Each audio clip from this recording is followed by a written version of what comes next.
Amém? Quantos aí querem fazer mudanças? Essa é uma palavra que dá um frio na barriga, não dá? Por quê? Porque mudar é desconfortável. Tira a gente de uma zona familiar, leva a gente para uma zona desconhecida. E essa fase de transição é a mais difícil. Mas só tem como conhecer algo novo se eu tiver a coragem e a decisão de sair de um lugar conhecido para conhecer algo desconhecido. Faz sentido? Eu queria começar te provocando de um jeito diferente. Eu vou te fazer uma pergunta, mas não é uma pergunta retórica. Eu quero que realmente você pense e responda para a pessoa do seu lado. Pode ser? Já olha para ela e fala, então, prepara. Qual é o desejo de Deus hoje? Pergunta e responde e ouve a resposta da pessoa. Vai, eu vou dar 1 minuto para vocês. Qual é o desejo de Deus hoje? Sem medo. Não é uma pergunta só para começar o culto. Eu quero que você pense nisso. Qual é o desejo real de Deus?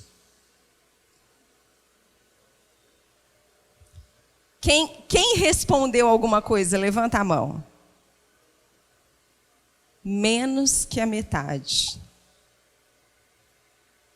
Se a gente não sabe o que Deus deseja, como é que a gente vai fazer parte do desejo dele ou viver o que ele tem?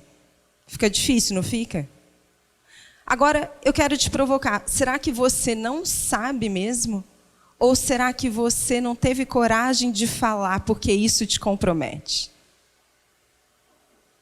O que será? Quem já vem aqui alguns domingos? Levanta a mão. Então você já ouviu sobre o desejo de Deus? Agora eu quero que você se faça e faça outra pergunta. Por que você está aqui hoje, nesse lugar? Responde para a pessoa que está do seu lado. De verdade. Por que você está aqui hoje? Por que você está aqui hoje nessa igreja? Por que será que você está aqui hoje nesse tempo?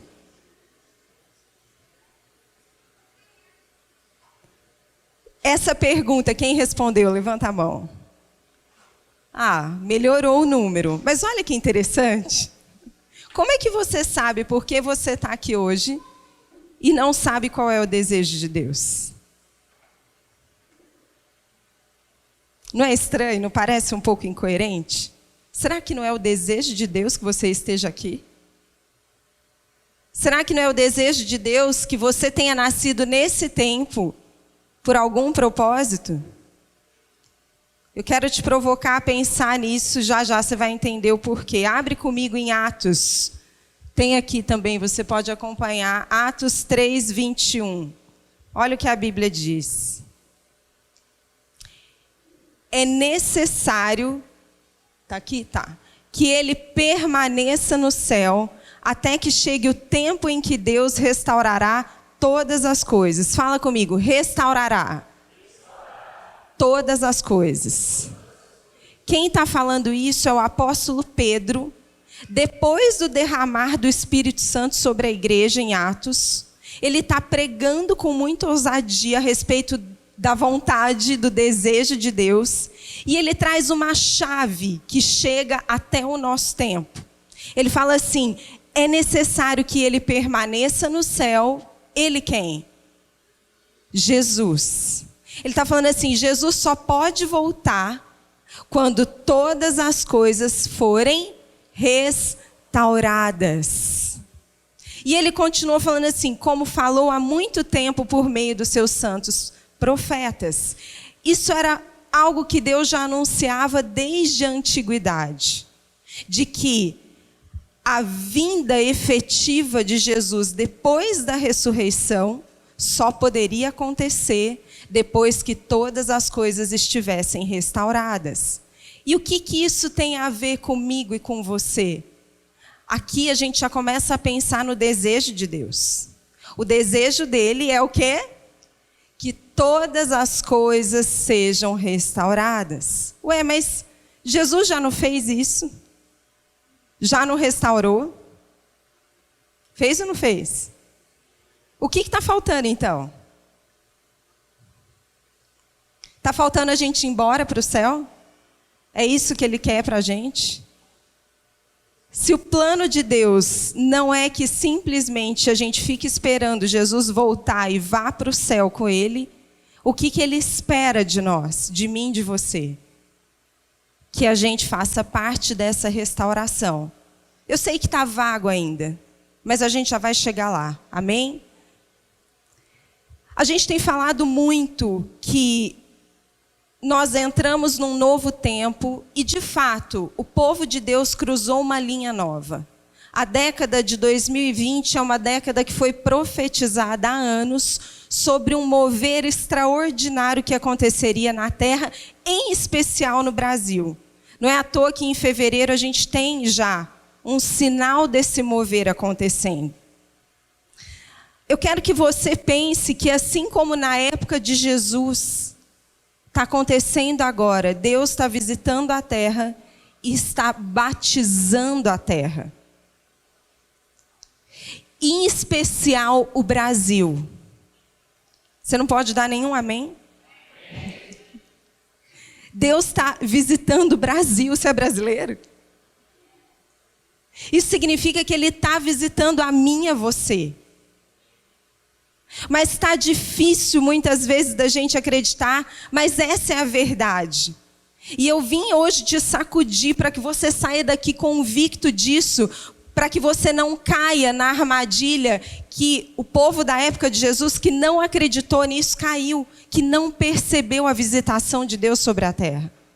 Deus está visitando o Brasil. Fala para a pessoa que está do seu lado, Deus está aqui. Eu vou te dar alguns indícios de que isso é verdade. Você já parou para pensar o quanto a fome e a sede pela presença de Deus tem crescido?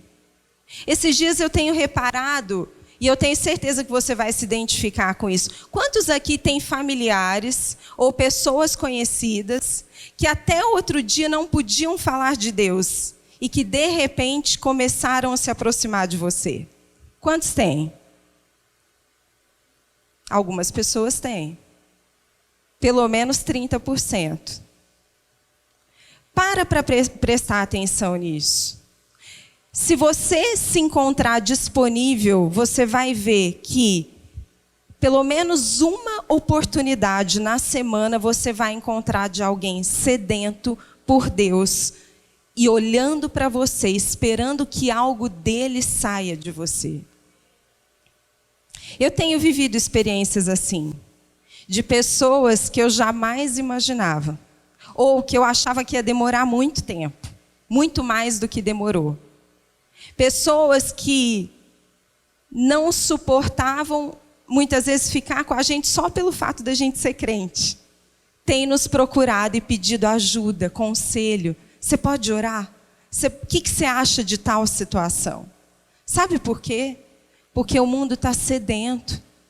Se você parar na padaria, no posto de gasolina, e ficar um pouco mais atento, você vai ver que o frentista está sedento. Você vai ver que a moça atendente do balcão está sedenta. Outro dia a gente estava num shopping, a gente parou para tomar um café. E aí Deus colocou algo no meu coração. E eu chamei a dona, que só tinha ela da cafeteria naquele momento, e falei, como é que você chama? Ela falou, Débora. Eu falei, eu posso orar com você? Ela já começou a chorar. E aí Deus me deu uma palavra e ela começou a chorar e contar um monte de coisa que estava acontecendo na vida dela. Sabe por que isso aconteceu? Porque o meu coração, os meus olhos estão atentos, porque Deus está visitando a terra. Ele está visitando a terra, só que Ele precisa de mim, de você, para que Ele se torne conhecido. Essa semana eu conheci uma pessoa que não é cristã, e que, se fosse outro tempo, sabe aquela mentalidade religiosa de que se você é crente, você não pode se misturar com o mundo, porque senão você vai ser contaminado? Gente, isso já passou. A gente está vivendo uma outra era, uma outra época. E isso é fruto da religião. Nós somos chamados para ser luz no mundo. Então, a gente precisa estar onde existe trevas. Amém? Está entendendo o que eu estou dizendo? O que eu estou dizendo é que você não pode mais ser um religioso, você precisa ser um representante do reino de Deus. E essa semana eu estava conhecendo essa pessoa que não é crente, que no mundo dos crentes talvez ela fosse rejeitada por causa de algumas escolhas da vida dela. E o Senhor tem falado muito comigo há alguns anos de olhar para as pessoas e buscar o tesouro que tem dentro delas. E a gente começou a conversar, e uma pessoa super querida, bacana. Eu sei que 1 hora depois, essa pessoa foi despedir de mim, e ela me abraçava com tanta força, que eu fiquei até constrangida, porque eu não... Tipo, sabe quando a pessoa demora e não te larga? E foi embora. E aquilo mexeu comigo. Por quê? Qual a probabilidade dessa pessoa se abrir para conhecer o Deus que vive em mim? Enorme. Por quê? Porque eu estava ali olhando para ela com o mesmo olhar que eu estou aqui olhando para vocês agora. Ah, mas por que você está contando isso? O que tem a ver? Eu estou te contando isso porque chegou a hora da gente fazer a diferença nessa terra. Chegou a hora da gente realmente sair da religião e mudar a nossa mentalidade e se tornar um representante do reino de Deus. Como é que funciona um representante do reino de Deus? Você precisa saber disso. Você precisa saber disso não somente em termos de conceito, mas você precisa viver como um representante do reino de Deus em todo tempo, aonde você estiver. Você precisa estar conectado com os céus, percebendo o movimento do Espírito Santo. Amém? Porque as pessoas estão sedentas. Existe sim uma fome crescente nessa terra. E o Brasil é uma nação que está marcada por Deus para esse tempo. O Dr. Don Lynch explica isso muito bem. Ele conta a história das outras nações que rejeitaram e desobedeceram o chamado de Deus. Então Deus olhou para o Brasil, pegou os mantos que ele havia disponibilizado para aquelas nações e colocou sobre o Brasil, sobre a igreja do Brasil. Por isso que a gente vai ver a partir dessa década muitas pessoas sendo enviadas de novo para essas nações, para que elas então tenham uma nova chance de viver o reino de Deus. Escreve isso, você vai ver isso acontecendo. E se você está vivo nesse tempo é porque Deus tem algo com você. Eu quero chamar a sua atenção para algo que é muito importante. A igreja está passando por algumas mudanças que são cada vez mais notáveis. E eu vou resumir. Hoje a gente pode dizer que a gente tem 2 modelos de igreja. E agora eu quero que você se prepare. A igreja convencional. A igreja convencional é a igreja que está mais focada em salvação. Em falar para as pessoas que Jesus é o nosso Salvador e que elas precisam abrir mão dos pecados caseiros e esperarem a volta de Jesus para que Ele então possa encontrá-las santas e elas possam então subir com Ele para o céu. Mas mais do que isso, a igreja convencional, ela é confortável. Ela não provoca as pessoas a saírem dos seus lugares porque ela está mais focada em fazer as pessoas felizes do que em trazer a vontade de Deus para a terra. Jesus, ele não invalida essa igreja. Ele não julga essa igreja. Mas ele está focado numa outra igreja. Os olhos dele estão no que a gente poderia chamar de igreja profética ou disruptiva. Uma igreja que está preocupada em fazer a vontade dele aqui na terra. Que está atenta ao que ele está fazendo. Mas sabe qual é o problema dessa igreja? Ela é confrontadora. Sabe por quê? Porque ela sabe que existe mais em mim e você. Ela sabe que a gente foi moldado e colocado numa caixinha, naquilo que é previsível. Mas que não é o que Deus tem muito mais para fazer através de mim e de você. Ela te ensina a lidar com os problemas de maneira diferente. Diferente do antigo, ela te fala assim: não ore para que Deus te tire o problema, ore para que Ele te dê capacidade de enfrentar o problema. Ore para que Ele te dê as armas para lutar com esse gigante. Ore para que o gigante esteja na sua frente e você vai vencer ele. Porque é uma igreja que carrega uma unção, a gente já vai ver qual unção é, mas é uma unção de valentia. É uma igreja que não se conforma com os padrões do mundo. E que, aonde ela vê injustiça, ela já começa a ter um negócio porque ela quer resolver. É uma igreja que se levanta e fala assim: tem problema? Oba! Eis-me aqui para resolver o problema. É uma igreja que não se conforma em viver no raso. É uma igreja que está disposta a fazer mudanças, a redefinir os seus valores, os seus relacionamentos. É uma igreja que está disposta a sair do convencional.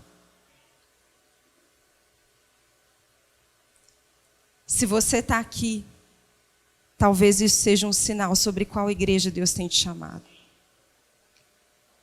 É uma igreja que muitas vezes vai parecer estranha, que as pessoas vão julgar. E vão falar assim: será que é de Deus? De onde vieram? De onde eles saíram? Que placa é essa? Que nome é esse? Eu não estou falando só da gente, eu estou falando de várias igrejas que já têm se levantado num mover profético e diferente. Amém? Só que algumas pessoas, quando se depararem com ela e começar a caminhar com ela, elas vão querer o velho pastor. Aquele que passa a mão na cabeça. Por quê? Porque é confortável, é uma zona conhecida. Aquele que ensina o que é certo e o que é errado. E, de novo, Jesus não invalida isso. Está entendendo o que eu estou querendo dizer? Só que aprender a vencer os seus pecados caseiros não vai mudar o mundo. Desculpa. Não vai mudar o mundo. O que vai mudar o mundo é a sua transformação. É quando você chegar na sua empresa e fazer a gestão dela com excelência, como o pastor Marcelo falou. É fazer as mudanças que você precisa fazer em você primeiro. Não é só abrir mão de um pecado ou de outro, mas é ser transformado de glória em glória, de fé em fé. É olhar para os problemas e falar assim: Senhor, me ajuda a interpretar, porque eu quero entender qual é o teste que eu estou passando agora, porque eu quero passar. Eu quero ser aprovado nesse teste. A gente faz uma confusão quando a gente está em momentos de crise. Quando as coisas estão difíceis, a gente começa a achar que alguma coisa está errada. Só pode ser. Não é possível, porque um crente não pode passar por crise. Querido, leia a Bíblia e você vai ver que todos passaram por crises o tempo inteiro. Até Jesus passou. Qual é o personagem bíblico que você conhece que não teve lutas e testes e provações durante toda a jornada dele? E se você quer crescer, se você quer melhorar, se você quer ganhar mais dinheiro, se você quer ter um negócio melhor, se prepare, porque os problemas também vão acompanhar o seu crescimento. Porque quanto maior você é, mais problemas você enfrenta. É ou não é? Quem tem empresa sabe do que eu estou falando. Quando você começa pequenininho, é só você. Você não tem que prestar contas, você não tem funcionário para cuidar, você não tem outras preocupações, você é responsável apenas pelo seu próprio desempenho. Aí você começa a contratar funcionário, aí você já se torna responsável pelo desempenho da sua equipe. Aí você tem outras responsabilidades, os seus problemas aumentam. Faz sentido? A chave não é, então, não passar por problemas, mas é aprender o que você precisa aprender. De verdade, eu quero que você pense em duas coisas principais. O que você aprendeu no ano passado? O que mudou na sua vida? Se você parasse agora para fazer um balanço do ano passado inteiro, aonde você evoluiu? E aonde foi dito a você para evoluir e o que fazer e você não evoluiu, não quis sair do lugar? Sabe, quando a visitação de Deus vem, uma das coisas que ela mais provoca é a mudança das coisas de lugar. Vai mexer com você. Vai balançar suas estruturas. Vai tirar coisas do lugar. Às vezes as pessoas olham para a gente e falam assim, nossa, mas vocês estão passando uma fase mais difícil, né? Mas vocês são pastores lá na igreja. Eu falo, normalmente os pastores são os que mais passam fases difíceis. E mais, faz 2 anos, no mínimo, que eu estava orando e falando, Senhor, muda a nossa vida. Traz o Marcelo de volta para Ribeirão. E ele fez. O que eu deveria fazer? Obrigado, Jesus.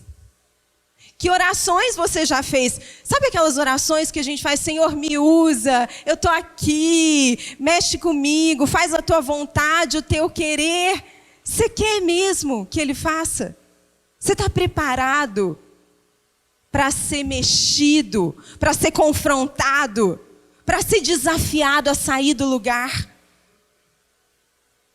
Sacode a pessoa do seu lado, mas sacode mesmo, fala, você está preparado para ser desafiado? O que a gente não entende é que muitas vezes os profetas falam te dando direções, orientações, te sacudindo. Ele não precisa ter uma palavra específica. Você estava debaixo da figueira ontem à noite. Não precisa ser essa palavra. Eu sei que Deus já tem falado com você. É claro que ainda estamos passando por processos, por dificuldades, mas a mentalidade daqueles que adotam, que fazem parte da igreja que Deus está levantando no tempo de hoje, eles passam pela dificuldade todos os dias, matando leões, ursos e perguntando, cadê o gigante que vem? Qual que é o próximo? E no dia que eles não conseguem, eles chamam os outros soldados e falam assim, vem cá, me ajuda. Me ajuda porque hoje está difícil. E o outro soldado vai e segura ele, porque outro dia aconteceu isso com a gente. A gente passou um problema na família da parte da minha mãe esse final de ano. E estava muito difícil. Muito difícil. E eu liguei para um soldado chamado Renato. Falei, Rei, eu preciso de você. E esse cara foi, a gente até brincou que ele passou no teste de pastor, tá aprovado. Porque olha, esse cara segurou uma barra com a gente forte. Quem quiser ser pastor, depois eu conto qual que é o teste, tá bom? Mas é isso. Nem sempre é fácil. Mas quando você faz parte de uma igreja profética, ela vai te ajudar a enxergar por outras perspectivas. Deixa eu fazer uma pergunta para vocês. Quem já morou em alguma região, em algum lugar que tem tornado? Quem já morou? Ou já esteve por algum tempo e teve essa experiência? Tá, a gente morou um tempo também. Lá nos Estados Unidos normalmente tem muito, não tem? Quando o tornado vem, ele escolhe, aqui tem umas casas de crente, então vamos desviar. Vamos passar por aqui que aqui não tem crente. Escolhe, gente? Claro que não. Quantos crentes já tiveram suas casas tomadas por um tornado? Então é porque eles estão em pecado? Não. Porque a lição não está na questão se o tornado pode passar, deve passar. A lição é, como é que eu vou lidar quando o tornado passar e levar minha casa embora? Aí sim é hora de você mostrar que você é crente, que você é um filho de Deus, porque no vale da sombra da morte, Ele não te desampara. É nessa hora que é a nossa oportunidade de mostrar quem a gente é de verdade. Porque enquanto está tudo bem, o que te diferencia do mundo?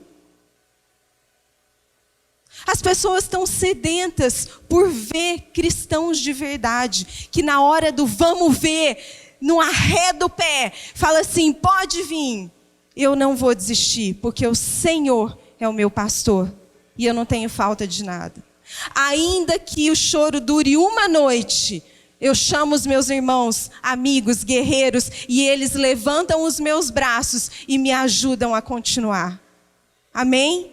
Porque é assim que o corpo de Cristo funciona. É assim que a igreja profética funciona. Há uma unção que Deus tem liberado desde tempos antigos. E essa igreja de hoje, ela opera nessa unção. E eu vou te trazer fundamento para isso. É a unção do espírito e do poder de Elias. Deus tem derramado a mesma unção que estava sobre Elias, sobre a igreja dele nessa terra hoje. Agora, pensa comigo aqui, Elias. Elias foi um profeta do Velho Testamento. Ele era um cara cheio do Espírito Santo. Só que olha que engraçado. Ninguém sabia ao certo de onde ele vinha. A Bíblia diz que ele nasceu em Tisbe, então ele era um tisbita. Quando você vai estudar o original disso, você vai ver que uma das traduções é estranho. E ele era um cara estranho mesmo. Mas ele não vinha de uma família que os pais eram famosos ou de uma classe social alta. Ele não era um político bem-sucedido, embaixador. Ele não tinha feito a melhor escola de profetas da época e nem o melhor curso de teologia. Mas Deus viu nele um caráter aprovado, um coração disponível e uma paixão pela geração dele. Uma paixão pela geração dele. Você está escutando o que eu estou dizendo? Uma paixão pela geração dele. E Deus então levanta ele como um restaurador. Você acha que a vida de Elias foi fácil? Tem um momento da vida dele que ele concorre com 850 falsos profetas apoiados pelo rei e pela rainha. Imagina ele sozinho contra 850 pessoas falando que são da boca de Deus, apoiados pelos governantes principais. Ele também enfrentou desafios. Ele teve um discípulo, como é que ele chamava?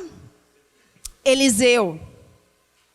A Bíblia diz que Eliseu herdou o manto de Elias, ou seja, a unção que operava através da vida dele. Olha comigo nessa passagem aqui. 2 Reis 2,15. Vendo, pois, os discípulos dos profetas que estavam de fronte de Jericó, disseram: o espírito de quem? De Elias repousa sobre Eliseu.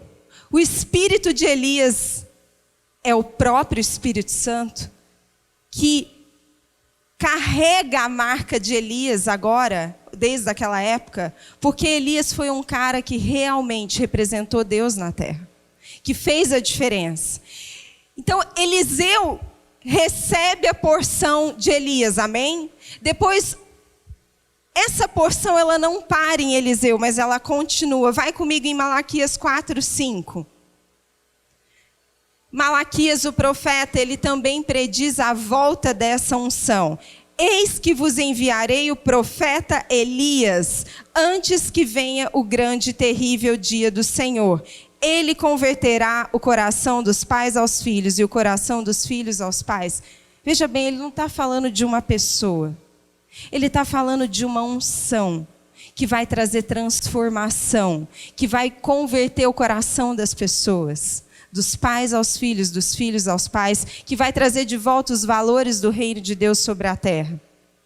Depois, em Lucas 1,17, a gente tem a história do nascimento de João Batista.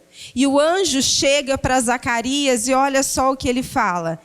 Ele irá adiante do Senhor no espírito e no poder de Elias. Ele está falando das características da unção, da forma como esse menino que ia nascer iria operar na terra. E olha o que mais ele fala. Para converter o coração dos pais aos filhos, esse é o desejo de Deus. Converter os desobedientes à prudência dos justos. Uma das características do espírito de Elias é trazer justiça sobre a terra. É trazer justiça onde há injustiça. Mas Deus espera que eu e você sejamos os parceiros dele para isso. E ele ainda fala assim, e habilitar para o Senhor um povo preparado. Eu quero te chamar a sua atenção aqui.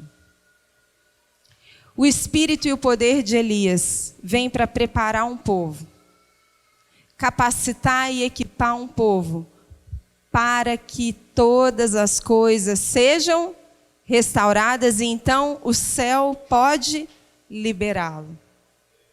Esse espírito já está operando na terra desde a época de Elias. Ele também se manifesta na vida de Jesus. Mas antes da gente falar de Jesus, eu quero que você pense comigo em quem era João Batista. João Batista não tinha nenhum pré-requisito que desse a entender que ele teria o destino que teria. A família dele também não era, ele não tinha pais famosos. Aliás, os pais dele tiveram ele já com uma idade muito avançada. Eles já nem sabiam mais como cuidar de uma criança. Ele era o cara rejeitado que surge no deserto, do nada, da onde ninguém espera.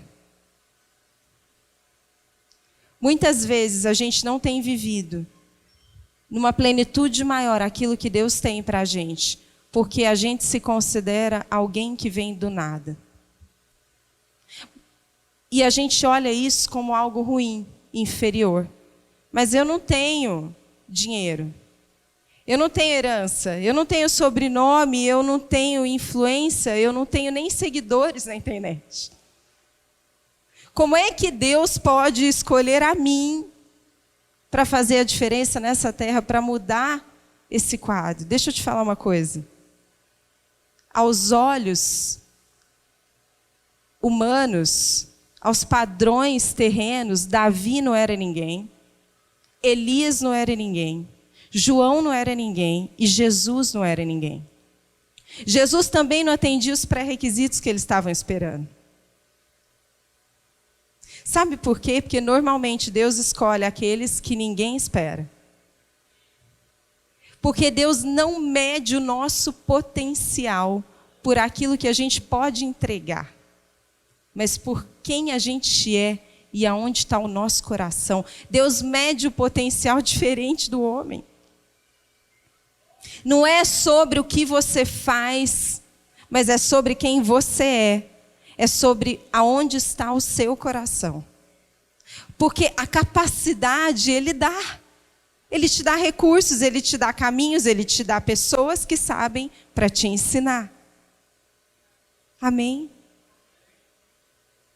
Olha para a pessoa que está do seu lado e fala assim: Deus escolheu você. Não é uma mentira, é verdade. Sabe o que mais Deus encontrou em João, em Elias, em Davi, em Jesus? Paixão. Paixão. Semana passada eu assisti um filme com a Sara de 2 bailarinas. E uma delas era uma menina órfã que vinha do nada. E o sonho dela era se tornar bailarina, mas ela não tinha nome, não tinha dinheiro, não tinha nada. E na cidade dela tinha uma escola que era uma das escolas mais importantes lá da região. E o sonho dela era ser uma bailarina naquela escola. daquele lugar. E o filme se desenrola através disso, e ela consegue entrar lá. E ela começa a ser treinada por um professor top, tipo, mais famoso. Só que ela tem uma concorrente, que é uma menina muito rica, que a mãe, desde pequena, colocou nas melhores escolas e que era impecável tecnicamente. E elas estavam concorrendo pelo papel da peça dos... Quem lembra? Você lembra? É uma dessas peças famosas, eu vou lembrar. Hã? É. E aí ela tinha que passar por uma audição para ver. As duas ficaram para o final. E antes de chegar na prova final, o técnico chama as duas e vira para que foi preparada, que era impecável. Ela fazia os movimentos perfeitos. E perguntou assim, por que você dança? Ela falou assim, porque a minha mãe, desde pequena, pega no meu pé e ela quer que eu seja bailarina. Aí ele virou para a outra e falou assim, por que você dança? Ela falou assim, porque a dança é a minha vida. É tudo que eu amo, eu não consigo me ver sem a dança. Naquela hora, acontece um impacto na vida da concorrente dela. E ela vira para a menina e fala assim, eu não posso ficar com esse papel. Eu não mereço esse papel, porque você sim faz por amor. E aí ela consegue o papel e o técnico chega para ela depois e fala assim, ela tinha técnica, mas você tem paixão. Quando você sobe para dançar, o que você provoca é muito acima da técnica, porque você dança com todo o seu ser. E a técnica, ela aprendeu.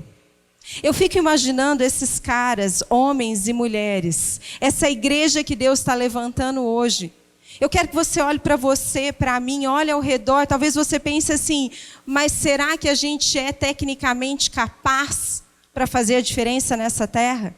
Isso não importa. O que importa é se você tem paixão. O que importa é se você está disponível e Ele vai te mostrar os caminhos. Ele vai te capacitar. Ah, eu tenho um problema na minha casa, eu tenho um problema na minha empresa, eu preciso mudar a situação. O quanto você realmente quer que essa situação seja mudada? Para pensar nisso. Porque depende muito mais do seu desejo do que dos recursos que você acha que precisa. Se você tiver o desejo e a paixão suficiente, nada pode te parar. Nada é impossível para aqueles que creem. Nada é impossível. Nada é impossível. O que eu mais amo nessa igreja, nesse modelo, nesse mover, é que as coisas não se esgotam. Sempre vai haver alguma possibilidade, sempre vai haver alguma alternativa, sempre vai haver algo que Deus ainda não revelou, sempre vai haver algo que a gente ainda não pensou. Amém? A igreja que quer andar com Deus, que quer fazer a vontade de Deus, que entendeu que faz parte da restauração, ela vai sacudir você, ela vai mexer você. Quando você chegar com um problema para ela não vai te dar a solução, ela vai te provocar a pensar, ela vai te provocar a sair do lugar, ela vai te falar assim, você pode, você consegue, se levanta porque o Senhor habita em você. Quais são as suas vasilhas para multiplicar? Ela não vai simplesmente orar para a sua vasilha se encher, mas ela vai falar assim, pega as suas vasilhas e vai encher. É diferente, mas isso vai te causar desconforto. Vai muitas vezes te confrontar a sair do velho e entrar no novo. Amém? A unção de Elias, ela prepara as pessoas para fazer e para trazer a vontade de Deus sobre a terra. A unção de Elias, ela revela quem você é, ela revela do que você é capaz e o que Deus designou para você no futuro. Mas assim como no tempo de Elias, Jezabel se levantou contra ele, os falsos profetas, você também vai enfrentar gigantes. Porque é na crise que a gente cresce, gente. Isso não é frase de empreendedor, isso é verdade. É na crise que a gente encontra oportunidade, é na crise que a gente tem ideias novas. É na crise que a gente sai da zona de conforto, que a gente se mexe. Para fazer uma análise das crises que você passou e dos momentos que você estava confortável, qual você cresceu mais? É na crise que a gente olha para o casamento e começa a perceber que a gente deixou de fazer as coisas que o nosso cônjuge gostava. Mas a gente nem está em crise, então não estou percebendo nada. Mas não é verdade? É na crise que a gente percebe que a gente não está dando atenção, que a gente está faltando. É na crise que a gente percebe que a gente não se cuida mais.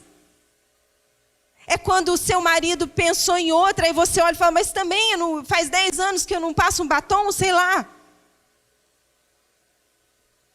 Claro que isso não é motivo, tá? Pelo amor de Deus, estou dando só um exemplo. Mas é na crise que você descobre que você tem habilidades e que você tem mais fé do que você imaginava. Hoje eu estava recordando uma profecia que a gente recebeu há 2 anos atrás, por um profeta chamado Clay Nash. A gente tem gravado, estava ouvindo e quero te contar 2 coisas. Uma foi que ele falou assim, ele começou a descrever um momento que a gente estava passando ministerial, que foi um momento de muita luta. E ele fala assim, Deus achou fé em vocês, e por causa da fé de vocês, Ele entrou no barco de vocês. E por causa disso, agora Ele está levando vocês e colocando vocês dentro do barco dele, porque Ele encontrou fé em vocês durante toda a tempestade. E era verdade, gente. Era verdade porque nós tínhamos superado várias coisas.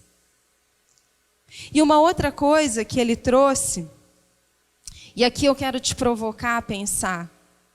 Quando eu te falei assim, Elias tinha um desejo,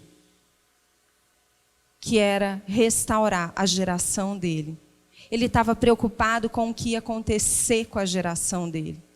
Sabe, na igreja que Deus tem nos chamado para fazer parte, se a gente não se preocupar com as próximas gerações, a gente não vai viver a vontade de Deus, porque os olhos do Senhor estão sobre as gerações. Então eu quero que você pense se na sua área de atuação, no que você faz, no que você tem sido chamado, qual é o impacto que isso causa na sociedade, nas pessoas, o quanto contribui para uma melhora que vai além de você. Você precisa começar a pensar nisso. A Bíblia diz em Hebreus 12, Paulo fala que existe uma nuvem de testemunhas torcendo por nós. Você já leu isso? Eles estão lá agora mesmo, torcendo por mim e por você. Houve um momento na minha vida que eu fiz um propósito com Deus. Eu tirava, durante vários meses, eu acordava e ficava um tempo sozinha na minha casa. Tinha um quintal, uma área antes da construção. E eu ia para lá porque eu ficava sozinha, quietinha, e tinha lá as minhas experiências com Deus. E de um determinado tempo, de um determinado dia, eu comecei a sentir uma presença diferente. Eu comecei a sentir como se tivessem mais de uma pessoa, como se não fosse só Deus, mas como se tivessem outras pessoas. Eu sei que é muito louco isso que eu vou te contar, mas a gente é da igreja dos estranhos, amém? Dos tisbitas. E eu nunca contei isso para ninguém, até é a primeira vez que eu estou contando isso em público, eu acho. Já contei acho que para algumas pessoas aqui. E eu não falei nem para os meus filhos, nem para o Mar na época. Mas Deus falava comigo assim, quem está com você são algumas das testemunhas que torcem pelas próximas gerações. Me dá até um negócio de pensar. E Deus me falava algumas outras coisas. nessas experiências que eu não quero falar aqui agora.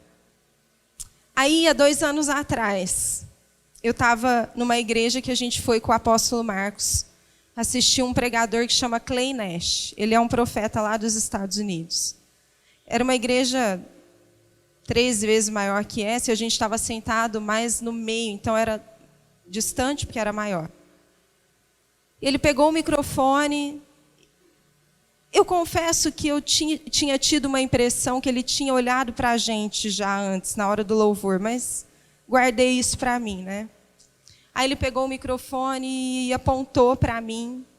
O Marcos, que estava traduzindo ele, já me conhecia, e ele falou: a pastora Grazi. Ele falou: fala para ela vir aqui. E eu fui. E ele começou a falar algumas coisas, e uma das coisas que ele falou assim: você tem se encontrado num lugar muito único, que é seu e de Deus, todos os dias. Só que nesse lugar, você não está sozinha com Deus. Existem outras pessoas, e as pessoas que estão com você são a nuvem de testemunho. E eu falei: cara, eu nunca falei isso para ninguém. Eu achava que eu era louca, que isso era uma coisa da minha cabeça, que eu estava pirando, que eu já estava viajando, qualquer coisa desse tipo. E aí ele falou outras coisas, e ele começou a trazer uma revelação sobre um manto. E ele falou assim: tem uma pessoa na sua linhagem, 3 gerações antes de você, que foi uma pessoa que operou com tal manto. Essa pessoa fez isso, e esse manto ficou disponível, e o Senhor colocou em você. E aí ele orou. Por que eu estou te contando isso? Porque eu sei, Deus me falou essa semana, que a gente tem olhado para a gente, tem pensado assim: mas eu não tenho nada para oferecer. Eu não sou filho de pastor. Não tem ninguém na minha família que foi um grande homem de fé ou que causou alguma coisa. Eu também já tive esse pensamento. Por várias vezes eu fiquei pensando assim: Deus, mas por que eu estou aqui pregando a tua palavra? Os meus pais não têm essa herança, eu não conheço ninguém da minha família, nem de um lado nem de outro. Mas não é verdade. Existe alguém na sua linhagem geracional. Talvez como a minha, gerações anteriores, que talvez a gente nem saiba quem é. Talvez você nunca receba uma palavra como a minha, mas alguém semeou, porque a Bíblia diz que existe uma nuvem de testemunhas torcendo por mim e por você. Outra coisa que Deus me falou é que muitos de nós, a gente tem andado com a síndrome do impostor. Vocês já ouviram falar nisso? Essa síndrome são pensamentos do tipo assim: cara, eu não vou entrar nessa, eu não vou aceitar essa oportunidade, eu não vou, porque se eles descobrirem que eu sou uma farsa, que eu não dou conta. Sabe quando alguém chega para você, te elogia, te reconhece, você fala assim: então, mas eu nem sei direito como que isso aconteceu, se fosse o Vitor, teria sido muito melhor. A gente não se sente merecedor. A gente acha que a gente não é capaz. De verdade, a gente não está acreditando, mas o nosso chamado é para fazer a diferença na terra. Vai começar pequeno. Não pensa que vai começar grande. Não vai. Não vai começar grande. Vai começar pequeno. Mas não despreza. Por favor, não despreza. Não despreza os pequenos começos. Seja consistente. Permaneça. Pregue para um como se você estivesse pregando para milhares. Sirva a um como se você estivesse servindo a milhares. Sirva o seu irmão como se você estivesse servindo o prefeito da cidade. Como se você estivesse servindo Bolsonaro ao entrar aqui. Sirva.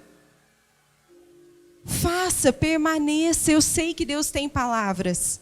Tem profecias a seu respeito. Eu sei que talvez você nunca tenha ouvido de alguém de fora, mas não tem problema, isso não te faz menor. Tem uma coisa que eu anotei, eu vou ler com você. É um estudo que tem saído agora.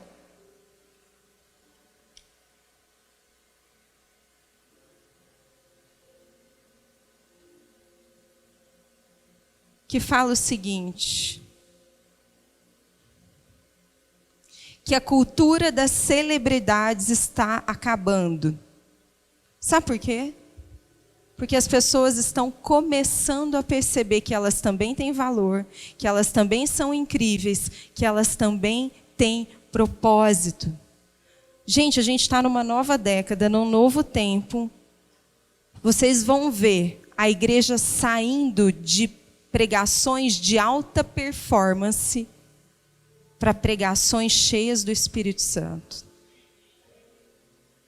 Porque Deus está mais preocupado com o que você expressa, com o que sai, se Ele está presente naquilo que você é e faz, do que se você tem uma performance de excelência.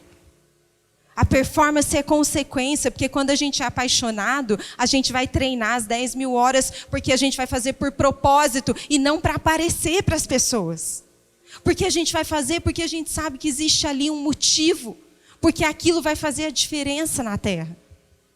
Isso tem a ver com mentalidade. Deus está chacoalhando a gente, está mudando a nossa mentalidade. A gente precisa mudar a forma como a gente pensa. A gente precisa mudar coisas nas nossas vidas que têm nos atrapalhado.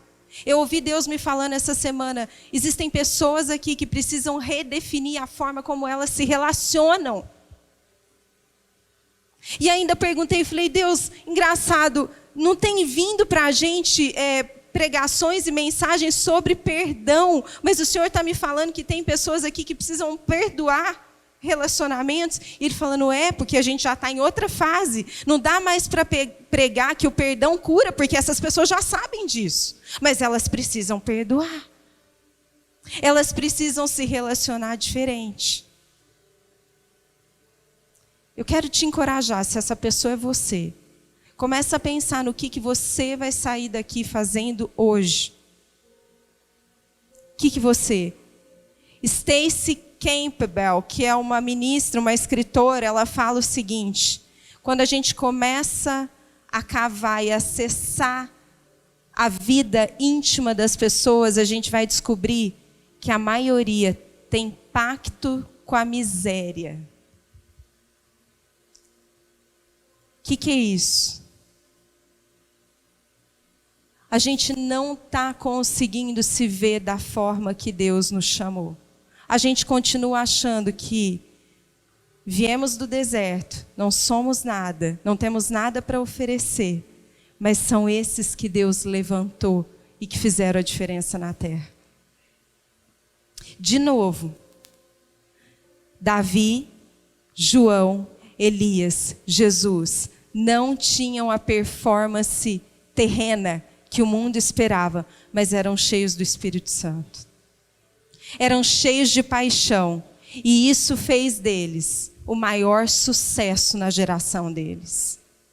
Isso fez deles aqueles que trouxeram justiça aonde Deus colocou eles. É claro que existe uma questão de esfera de influência. E com certeza aqui no nosso meio existem pessoas que foram chamadas para uma esfera de influência maior, que vão receber graça para isso. Existem pessoas que vão estar numa esfera de influência menor, mas não é sobre o tamanho, é sobre o que você pode fazer na esfera de influência que Deus te deu.